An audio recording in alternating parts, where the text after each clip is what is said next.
Sir Gavin, we're discussing grave matters of national security. Yes, and how many times do you have a meeting of senior civil servants between trial and prosecution, between charge and trial, discussing that case? How many times? You've been Attorney General for over a year. How many times has that happened while you've been Attorney General? Part 1.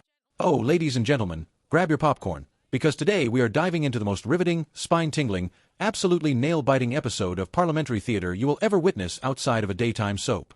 Imagine if Downton Abbey met Yes Minister and then threw in a dash of the Great British Bake Off tension. Because what we are about to witness is nothing short of a constitutional showdown of epic proportions. There he is, the hero of our story, the unflinching, the indomitable Sir Gavin Williamson. Yes, the man who looks like he's perpetually asking the universe why anyone thought he'd have a normal day in politics.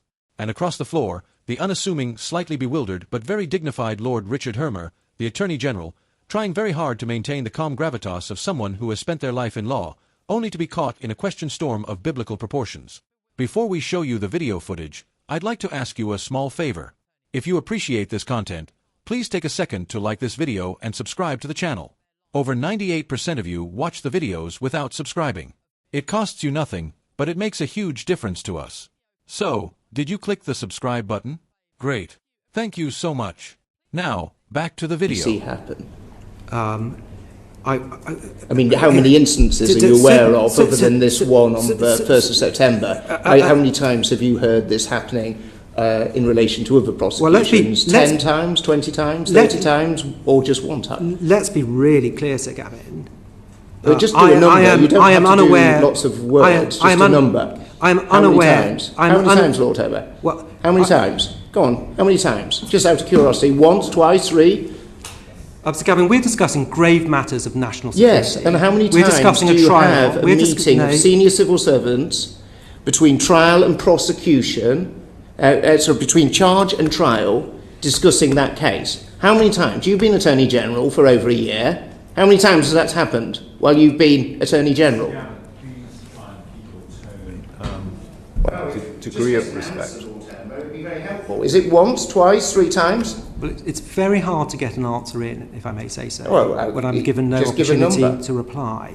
So I have never been, and I suspect I will never be, in a meeting at Downing Street to discuss details of the evidence of a case that is about to proceed at trial. Your Permanent Secretary was there. How many times has such a meeting happened? No. Has it happened before? Are you aware of any? You've been Attorney General for over a year. Has it happened on any trial, on any cases between charge and trial in your time as Attorney General?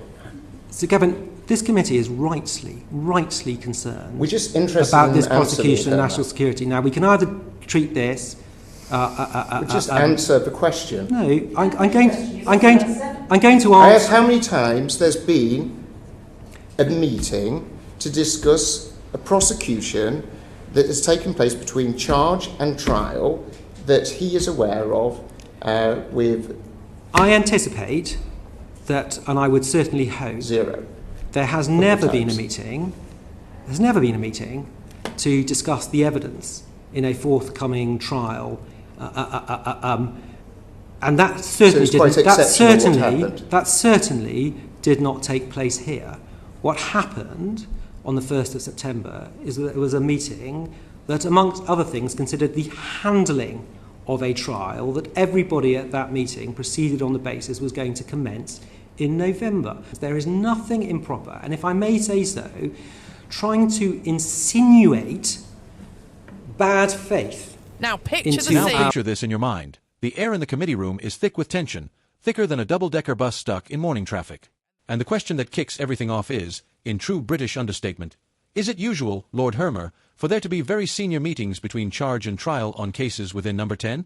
And immediately, like a perfectly executed stage cue, Sir Gavin leans in, eyes glinting with that mix of curiosity and mischief reserved for someone about to reveal all the secrets in a chocolate box of legal bureaucracy. And Lord Hermer, ever so calm, responds like a man who has spent years carefully tiptoeing around legal minefields. But Sir Gavin, being Sir Gavin, is having none of it. He presses gently at first, but soon with the relentless persistence of a child demanding a second helping of pudding. How many instances are you aware of other than this one on the 1st of September? 10 times? 20 times, 30 times, or just one? And suddenly, poor Lord Hermer realizes this is not going to be a polite chat over tea and biscuits. This is the intellectual equivalent of a British weather forecast that suddenly turns into a hurricane. Now Lord Hermer attempts to anchor the conversation in gravitas. He says, in that calm, slightly measured tone, the sort that usually wins courtroom battles, but apparently does not work against Sir Gavin's rhetorical bulldozer, "Let's be really clear, Sir Gavin Williamson." At which point, Sir Gavin, channeling the spirit of every determined schoolboy ever, interrupts with, "How many times, Lord? Go on. How many times? Just out of curiosity. Once, twice, three."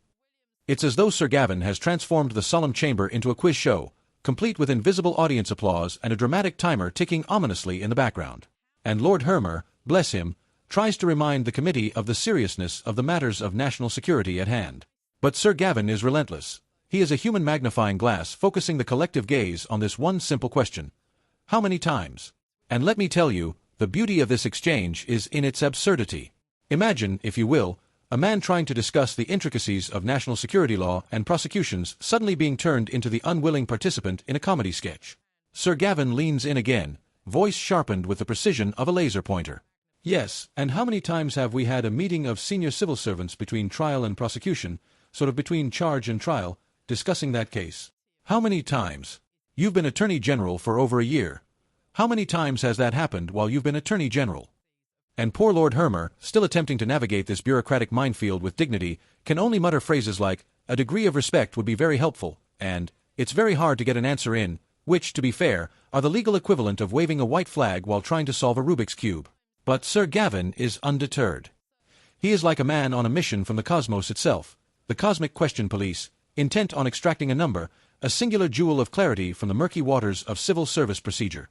"So once, twice, three times," he asks again, and one can almost hear the dramatic drum roll in the background.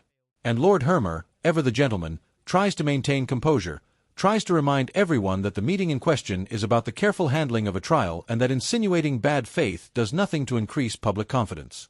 Oh, how he tries. But Sir Gavin has already vaulted past mere procedural explanation and landed squarely in the realm of epic parliamentary theatre. And the humor of it all, dear viewers, lies in the juxtaposition.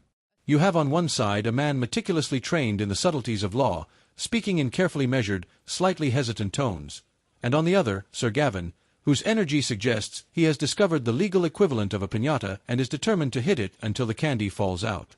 The repeated "how many times" becomes less a question and more a refrain, a kind of Shakespearean chorus echoing in the hallowed halls of the committee, reverberating off the wood paneling like some comedic bell tolling for truth, or at least the number of times meetings have occurred.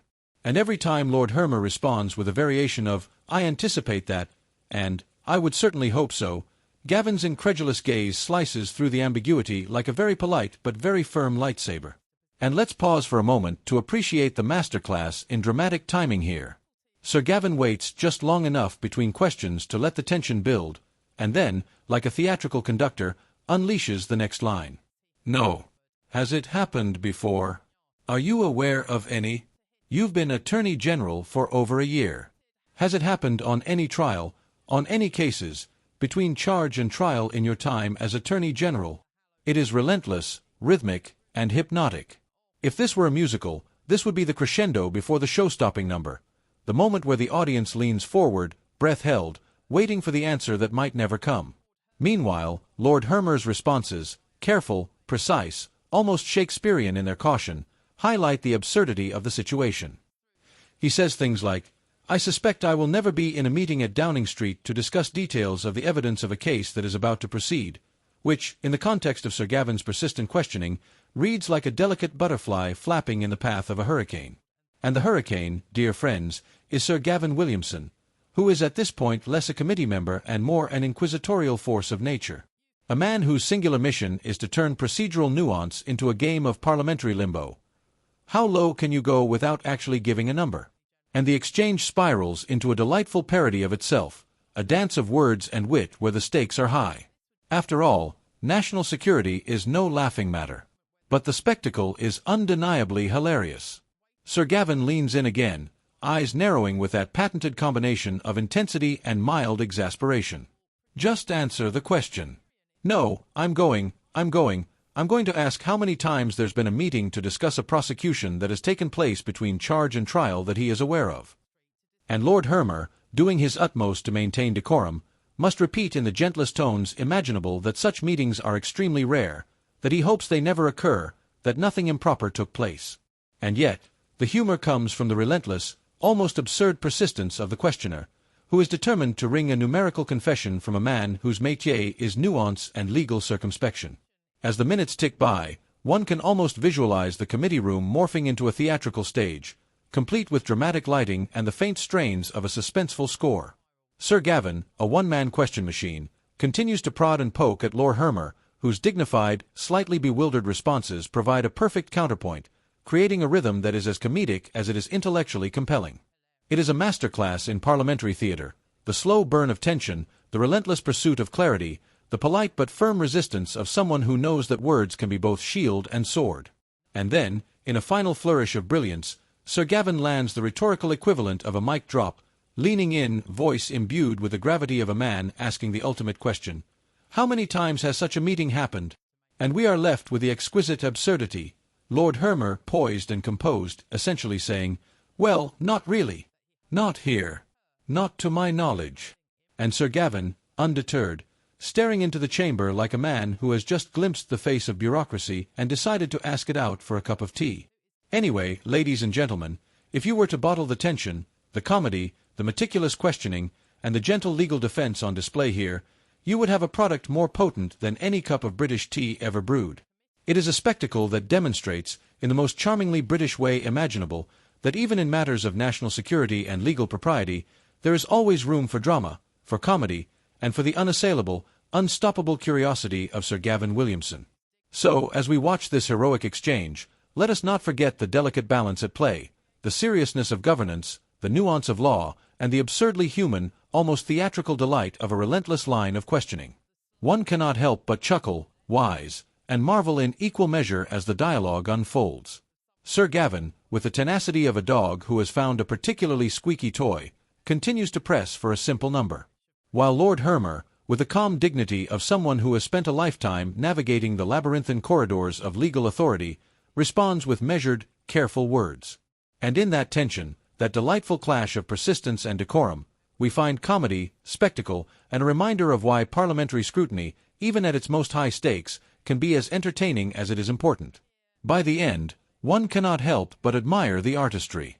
Sir Gavin has transformed what could have been a dry procedural hearing into a theatrical masterpiece, a performance that combines suspense, humor, and the gentle absurdity of human interaction. And Lord Hermer, for his part, remains a beacon of patience and professionalism, navigating the storm with a grace that, if nothing else, reminds us that law and civility can coexist even under the relentless spotlight of questioning. And so, dear viewers, as we close this chapter in the annals of parliamentary drama, we are left with an indelible image. Sir Gavin Williamson, relentless, curious, unyielding, and Lord Richard Hermer, dignified, precise, ever so slightly exasperated, and entirely human. Together, they have given us a performance that is equal parts legal examination, comedy sketch, and masterclass in British theatre. It is a reminder that politics, at its best, is not just about policy or procedure. It is about the people, the personalities, and the extraordinary spectacle that can emerge when questions meet answers in the grand hall of democracy. In short, this exchange is a sparkling gem of procedural parody, a deliciously British display of relentless questioning, polite resistance, and theatrical flair. It is as if someone took the most intricate elements of constitutional oversight, sprinkled in a healthy dose of absurdity, and served it up on a silver platter with a cup of tea and a biscuit. And we, the fortunate audience, get to watch, smile, and marvel at the sheer spectacle of it all, knowing that in the world of politics, as in life, sometimes the journey, especially when filled with questions like once, twice, three times, quads, is far more entertaining than the answer itself.